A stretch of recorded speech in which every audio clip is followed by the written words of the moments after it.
I want to tell you this experience I had with an alligator. This happened about 25 years ago here in Florida. I had this favorite trail I used to like to run on for about an hour. I'd go half an hour into the woods and then half an hour back. So one day I'm running on this trail, and 30 minutes into it, I'm vibing with nature, starting to bliss out, and as I'm running back, there's this curve on the trail, and I almost step on an alligator. I stop about 1 or 2 feet away from it. It's fairly large, too, about 8 to 10 feet long. Luckily, it wasn't moving much, so I'm taking steps back to about 15 or 20 feet away from it.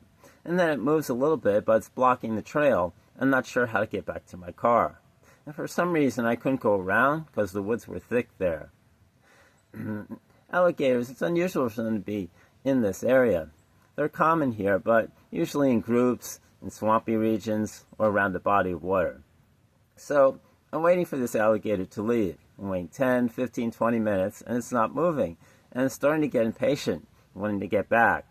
So here's where I did something really stupid.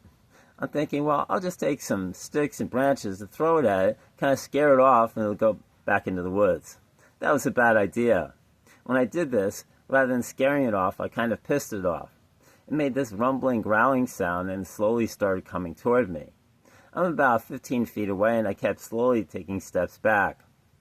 I didn't realize at the time, but alligators can be faster than humans with short bursts of up to 35 miles an hour. If I had known that then, I probably would have freaked out. And this was years ago, before I knew any alligator affirmations.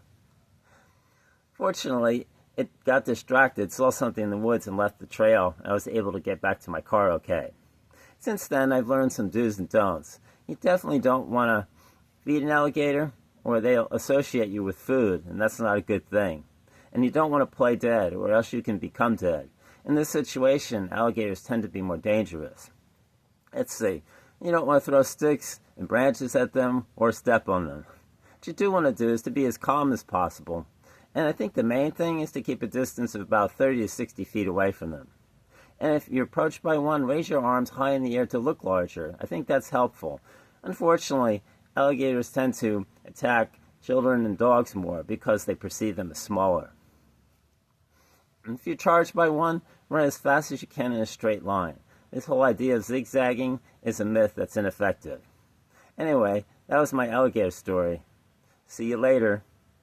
Be safe out there in nature.